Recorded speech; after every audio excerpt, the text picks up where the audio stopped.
Assalamualaikum warahmatullahi wabarakatuh. Halo adik-adik, jumpa lagi di tema 1, subtema 1, pembelajaran 3, kelas 6 SD, tumbuhan sahabatku.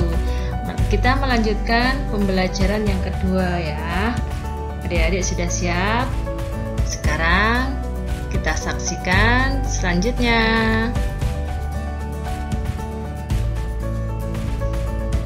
Adik-adik, padi, umbi-umbian, sayuran, dan buah-buahan yang kamu makan membuat tubuhmu sehat. Selain itu, kamu akan memiliki cukup energi untuk melakukan aktivitas. Akan tetapi, makanan yang kamu makan saja tidak cukup. Kamu juga perlu berolahraga ya, untuk membuat badanmu sehat dan kuat. Nah, setelah berolahraga menjadi sehat, nah akhirnya adik-adik bisa menyaksikan video ini untuk menambah pengetahuan kamu. Sekarang adik-adik amati gambar berikut ini ya. Di situ ada gambar nanas, bawang merah, dan pohon pisang. Perlu adik-adik ketahui, nanas berkembang biak dengan cara vegetatif. Pembibitan tunas dapat dilakukan untuk mengembangbiakannya.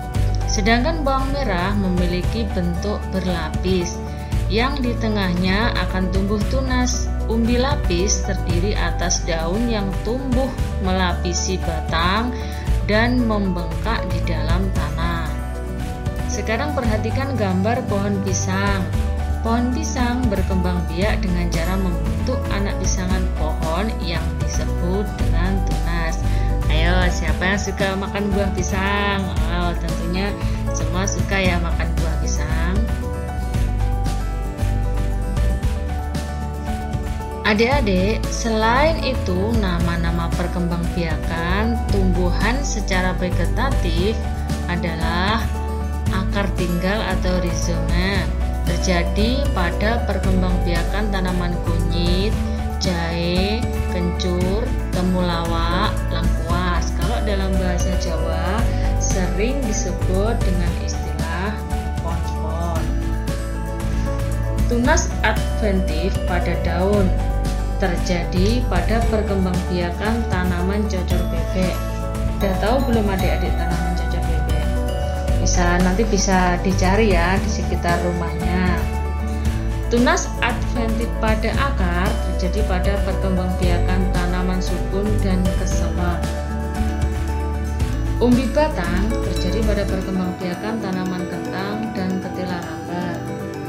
Geragi atau stolon terjadi pada perkembangbiakan tanaman semanggi, arbai, pegagan, stroberi. Spora terjadi pada perkembangbiakan tanaman jamur, lumut, dan paku-pakuan. Membelah diri terjadi pada perkembangbiakan tanaman ganggang hijau. Beberapa tumbuhan tersebut berkembang biak dengan cara vegetatif. Tahukah kamu yang dimaksud dengan perkembangbiakan secara vegetatif? Adik-adik bisa mencari informasi dari berbagai sumber ya.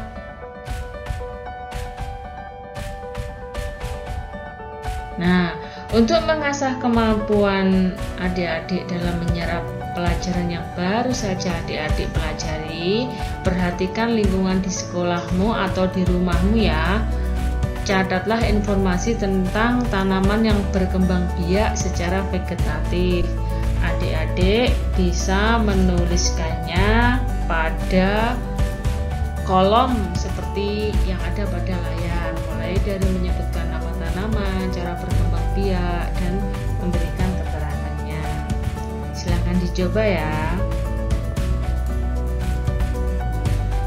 Nah, adik-adik, setelah adik-adik menyelesaikan tugas tadi, adik-adik bisa mengasah kemampuan adik melalui soal-soal yang ada pada layar dengan cara mempause video ini dan menyalinnya pada buku tulis adik-adik. Soal-soal ini bisa digunakan untuk mengasah kemampuan adik menyerap pembelajaran yang baru saja adik pelajari. Adik bisa bertanya kepada orang tua, kepada kakak, atau bisa mencari dari sumber internet untuk menjawab pertanyaan Dicoba ya.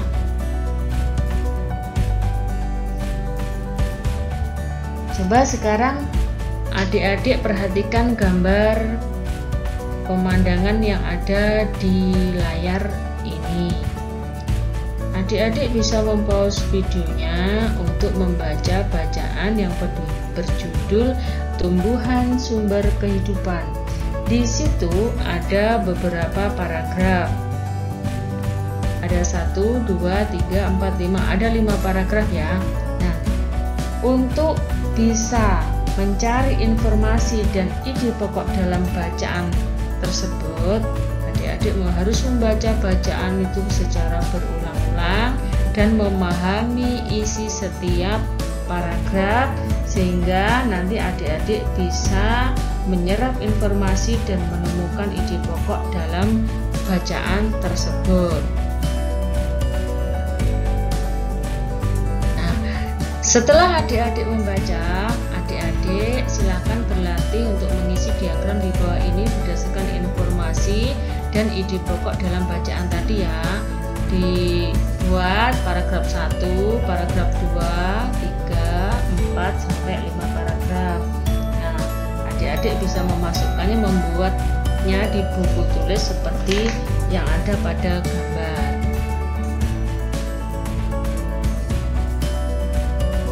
Selamat mencoba. Semoga pelajaran ini bermanfaat bagi adik-adik. Mohon maaf atas segala kekurangan. Jangan lupa like, comment, subscribe, dan klik tanda lonceng supaya kamu tidak ketinggalan video kami ya. Sampai jumpa di pembelajaran yang keempat. Salam. Assalamualaikum warahmatullahi wabarakatuh.